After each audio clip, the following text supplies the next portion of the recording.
پێشمەرگە و تێکۆشەری ناسراوی یەکێتی نیشتیمانی کوردستان و هاوڕێی دێرینی سەرۆک مام جەلال مەلا محەممەد بەحەرکەیی دوای ململانێکی سەخت لەگەڵ نەخۆشی کۆچی دوایی کرد لە مەراسیمێکدا بە ئامادەبوونی لێپسراوانی باڵای یەکێتی نیشتیمانی کوردستان و هاوڕێ و دۆست و هاوسەنگەران و تێکۆشەران تەرمی مەلا محەممەد بەحەرکەیی لە گۆڕستانی شێخ ئەحمەد لە شاری هەولێر بە خاک سپێردرا.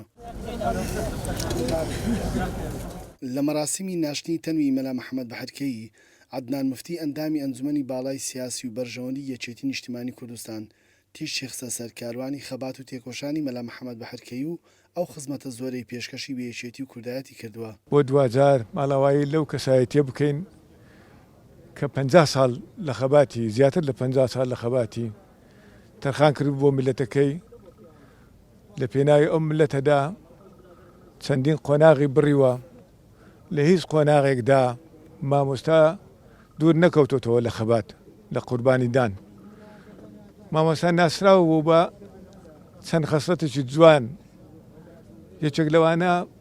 چ ڕەوشتێکی بەرز و جوان هەبوو مامۆستای تێیدا بوو لە دەست پاچی لە داوێن پاچی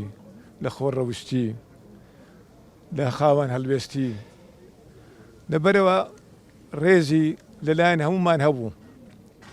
باس دێکرا. خوا لێ خۆش بوو سەرۆک مام جەلال جەنابی کاک کۆسرەت جەنابی کاک ئەرسلان کاک سعدی مامۆستا بەکر کە لێرەنە ئێمە ئەو چوارەمان کە لێرەینا لەگەڵ مامۆستا ساڵها ئیشمان کردووە لە مەڵبەند جێگری مەڵبەند بووە لەگەر بەندە لەگەر مامۆستا بەکر لەگەر جەنابی کاک دکتۆر ئەرسلان کاک سعدی هەمومان بیرەوەری خۆشمان لەگەر ئەو جاتە هەیە خۆشمان ویستووە چۆکە دەمانزانی پیاوەکی پاک و بێگەرد و خۆنەویست و تێکۆشەرە. لەلایەن خۆشەوە دکتۆر ڕێبوار ئیسماعیل ئەندامی سەرکردایەتی و لێپسراوی مەڵبەندی سێ ڕێخستنی هەولێری یەکێتی نیشتیمانی کوردستان بە ناوی مەڵبەندەوە پرسە و سەرخۆشی ئاراستەی خانەوادەی مەلا محەممەد بەحەرکەیی و هاوڕێ هاوسەنگەرانی کرد. ناوی خۆم و بە ناوی هەواڵان لە مەڵبەند پرسە و سەری خۆش خۆم ئاراسای و بنەماڵات تێکۆشەرە دەکەم. مامۆستا مەلا محەممەد پێشمەرگە کادر پیاوی لێهاتوو دڵسۆزی ڕێبازەکەی جەنابی مام جەلال بوو بە لە دەستدانی مامۆستا مەلا محەممەد خەسارەتش گەورەیە بۆ یەکێتی نیشتیمانی کوردستان بۆ خەڵکی شاری هەولێر. ئێمە خۆمان زۆر بە قەرزاری ئەو دەزانین و پێمان وایە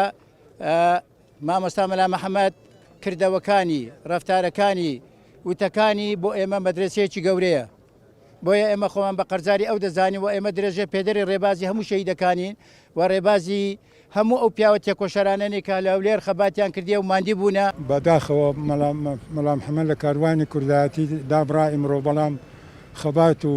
قسە و کردەوە تێکۆشەرەکانی قەتعەن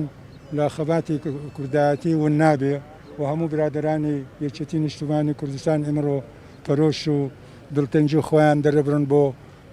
یەکێتی نیشتیمانی کوردستان و خانەوادەی کاک مەلا محەممەدی تێکۆشەر. مامۆستا مەلا محەممەد بەحەرکەیی کەسایەتی دیار و کاریگەری هەولێر و ناوچەکە بوو لێپساوی مەکتەبی کۆمەڵایەتی هەولێری یەکێتی نیشتیمانی کوردستان بوو لە ژیانی خۆیدا وەک تێکۆشەرێکی گەورەی کوردایەتی و یەکێتی خزمەتێکی زۆری گەلی کوردی کردبوو لە خەباتی شاخ وەک پێشمەرگە و لە شاریشدا ڕۆڵێکی گرنگی هەبوو لە پرسە کۆمەڵایەتیەکان و چارەسەرکردنی دایان و سەدان کێشەی کۆمەڵایەتی. کاروان مەسعود گەلی کوردستان هەولێر.